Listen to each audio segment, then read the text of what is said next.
Good afternoon. How are you people? So yesterday in the video I talked about the VA questions, all 8 VA questions of slot 1 CAT 2023. In this video I am going to talk about one passage from the same slot, that is slot 1 CAT 2023. Here is the passage. So, after reading this passage, we can easily sense that this is based on social science. It has implications from all the domains of social science, and a bit of philosophy is also mixed here. So, a different concepts from all the domains of social sciences that we see here in this passage. Now, let's have a quick reading of this passage. Many human phenomena and characteristics such as behaviors, beliefs, economies, genes, incomes, life expectancies and other things are influenced both by geographic. So basically here we are talking about demographic factors. Are influenced both by geographic factors and by non-geographic factors. So in the opening line itself, there is a clear expression of geographic factors and non-geographic factors. Geographic factors, and further the author goes on to elucidate what is geographic factors. Now, geographic factors mean physical and biological factors tied to geographic location, including climate, climatic conditions, the distributions of wild plant and animal species, soils and topography.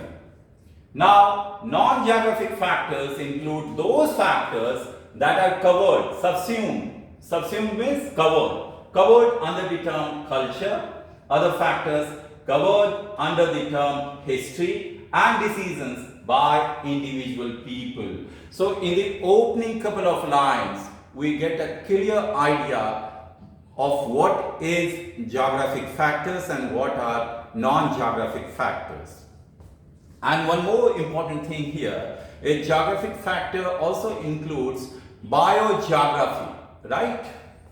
Now, the differences between the current economies of North and South Korea, and here there is an example of North and South Korea, and their different policies, cannot be attributed to the modest environmental differences between them. Environmental differences, geographical factors. So, in terms of environmental factors, they are alike, right? There hardly is any difference between North Korea and South Korea as far as geographical factors are concerned.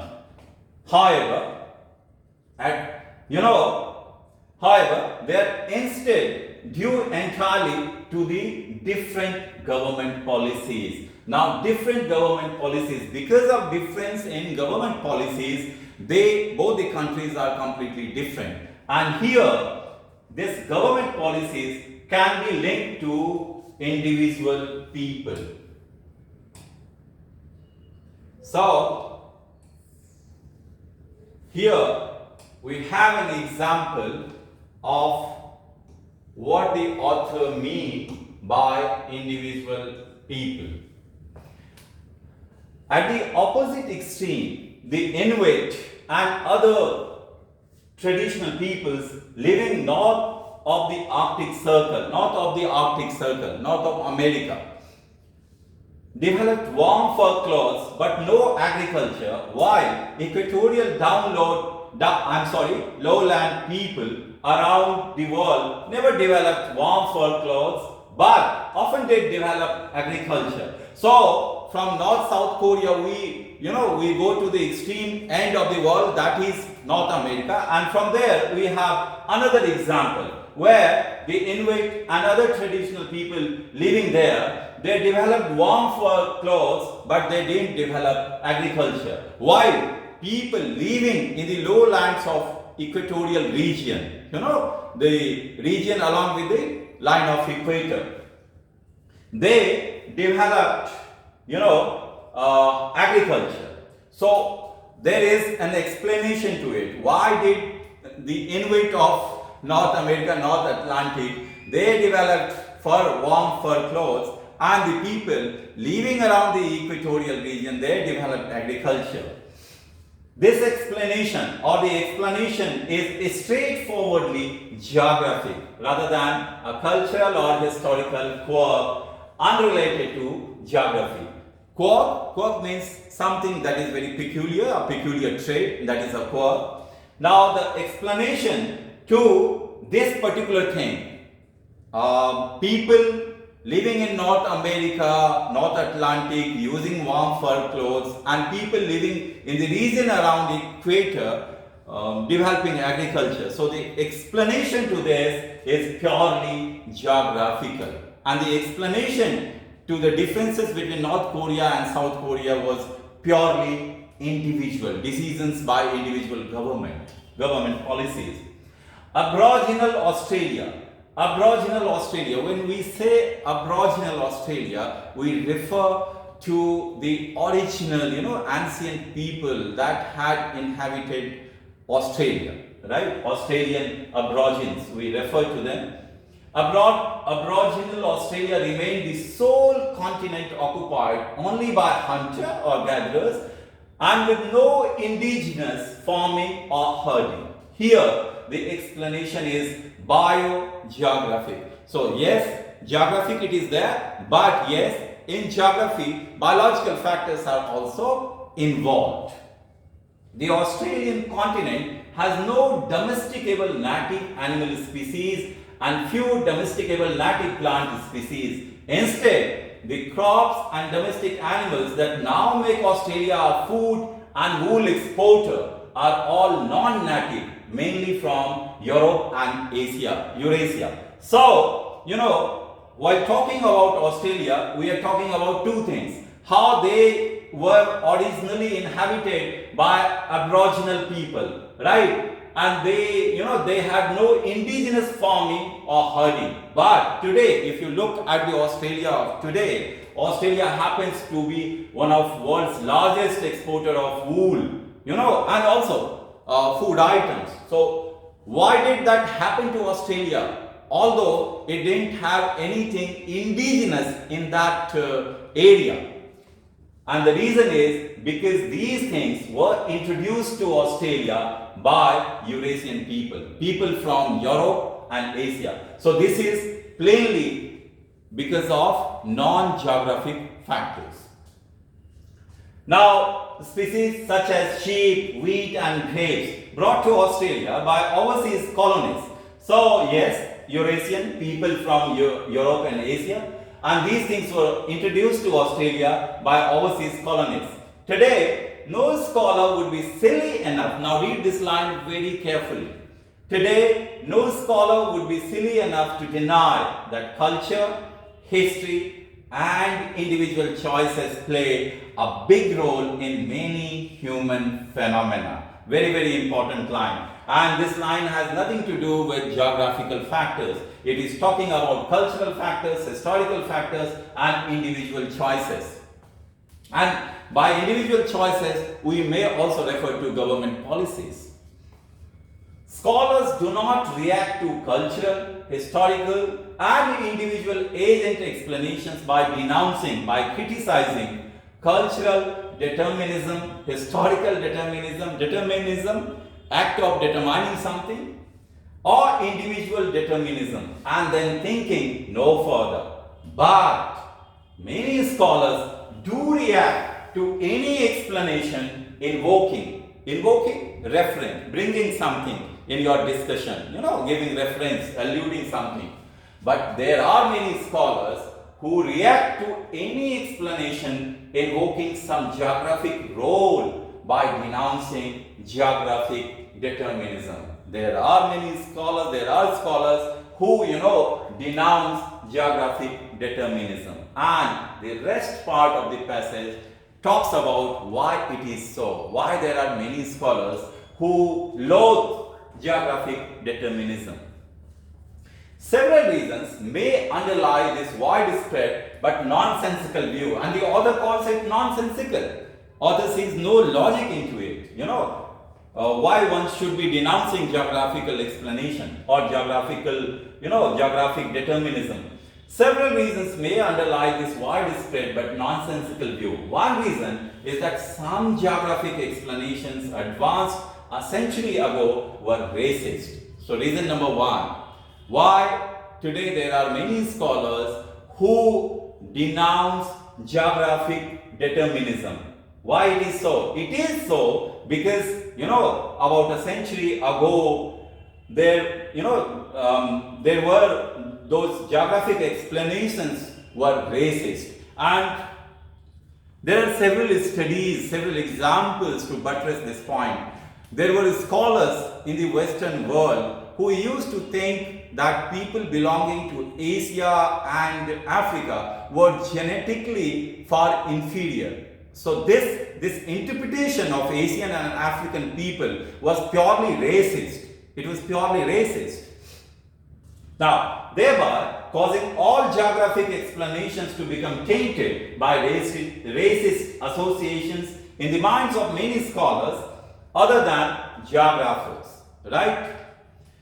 But many genetic, historical, psychological and anthropological explanations advanced a century ago were also racist. Yet, the validity of newer non-racist genetic explanations is widely accepted today. Another reason, so one reason behind denouncing geographic determinism is that mostly they were racist. Second reason, another reason for reflex rejection of geographic explanation is that historians have a tradition in their discipline, in their own area, in their field of history, of stressing the role of contingency. And contingency is a favorite word among historians. So, by contingency here, we mean continuity of events, human-centric events, continuity of events. And also, all those emergency kind of situations.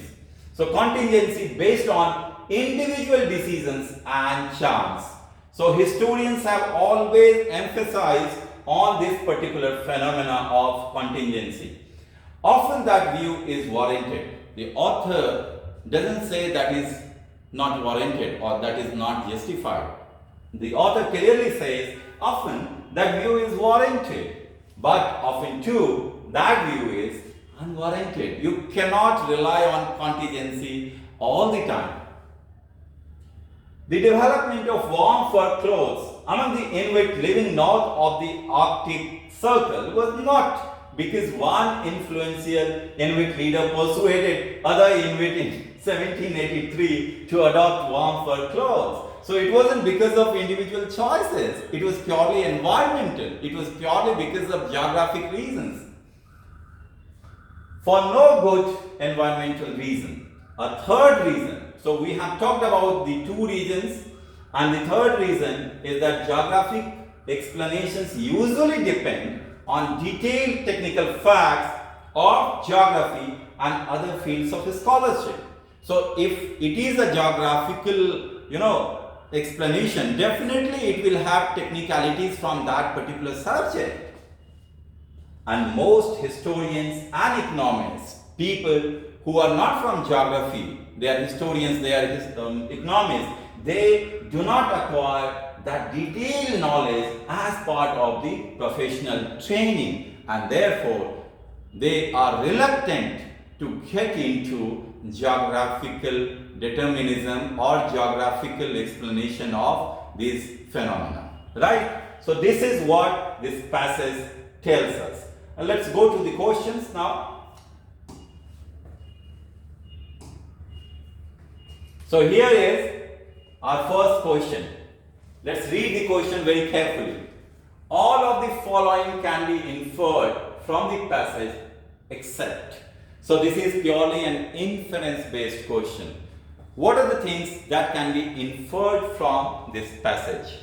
And not only in VARC, also in decision making, also in critical reasoning, which is in essence a part of VARC only, we always rely on elimination method, especially in questions that are based on inferences. We have to rely on elimination method, and this is something that I keep telling my students.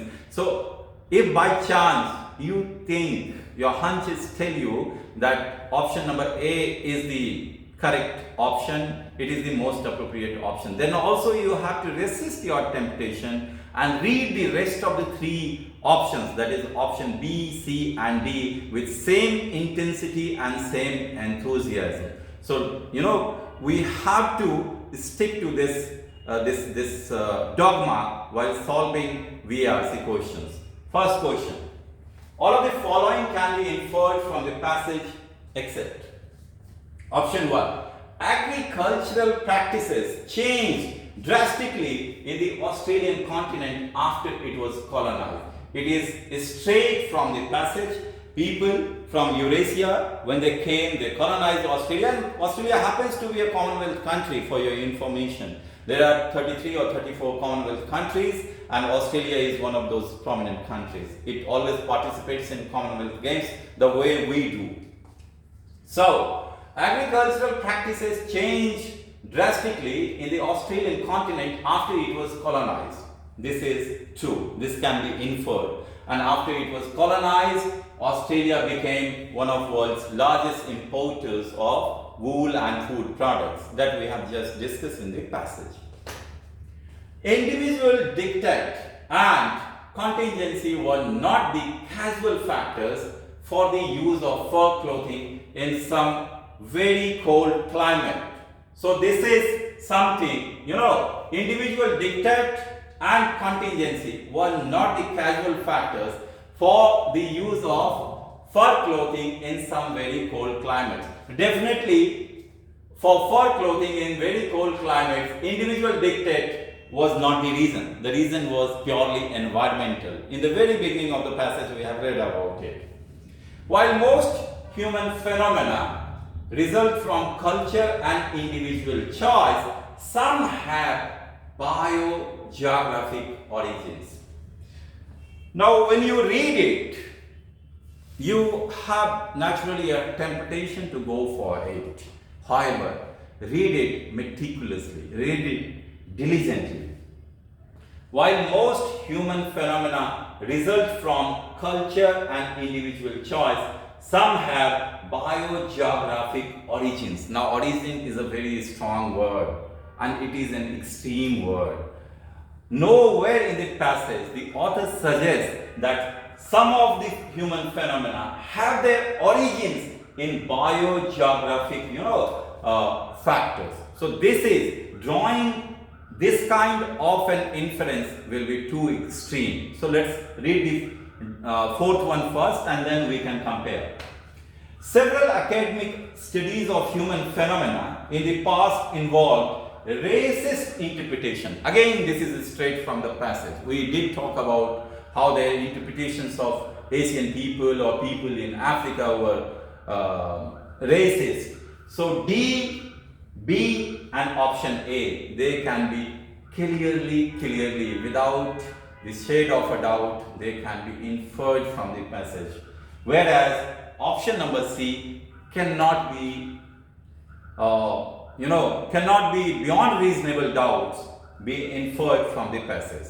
Therefore, we will go with option C, which we think it cannot be inferred from the passage because it is too extreme. Question number 2. All of the following advanced by the author as reasons why non-geographers disregard. Non-geographers, historians, economists, philosophers, people, scholars from other domains, why they disregard geographic influences on human phenomena, except there. So all of the following advanced by the author. So all of these reasons have been explained by the author. All of these reasons have been mentioned in the passage. Which is the reason, that the author doesn't mention in the passage? And reasons of what? Reasons of denouncing geographic determinism by scholars from other, domains. Dismissal of explanations that involve geographical causes for human behavior. This is clearly mentioned in the passage. So yes, this is one reason that the author has also talked about. Belief in the central role of humans, that is contingency, unrelated to physical surroundings in influencing phenomena. This again, has been talked by the author. C. Lingering impressions of past geographic analysis that were politically offensive. So past, analysis that were politically offensive. So we do not find a mention of it in the passage. The author talks about racism, but that cannot be interpreted as politically offensive. So yes, as of now, we think C is something that has not been talked about, that has not been advanced by author as one of the reasons in the passage. Let's read D. Disciplinary training, which typically doesn't include technical knowledge of geography. This is from the final couple of lines, that scholars from different domains, they lack proper training in geography. And this is one of the reasons why they denounce geographic determinism, right? So therefore, we will go with option number C, because option number A, option B and D have been mentioned by the author in the passage. Question number 3. The examples of the Inuit, North Atlantic and Aboriginal Australians are offered in the passage to show what? And remember, their geographic factors are very important. How environmental factors lead to comparatively divergent paths in livelihoods and development. Environmental factors, yes, that is true, but leading to comparatively divergent paths in livelihoods and development, has the author talked about how they are different in terms of the Inuit and Aboriginal Australians, how they are different in terms of their livelihoods and development? The author hasn't talked about that. So saying this will be our own figment of imagination, right? Now B, human resourcefulness across cultures in adapting to their surroundings. Again, this is out of context. Author hasn't talked about it.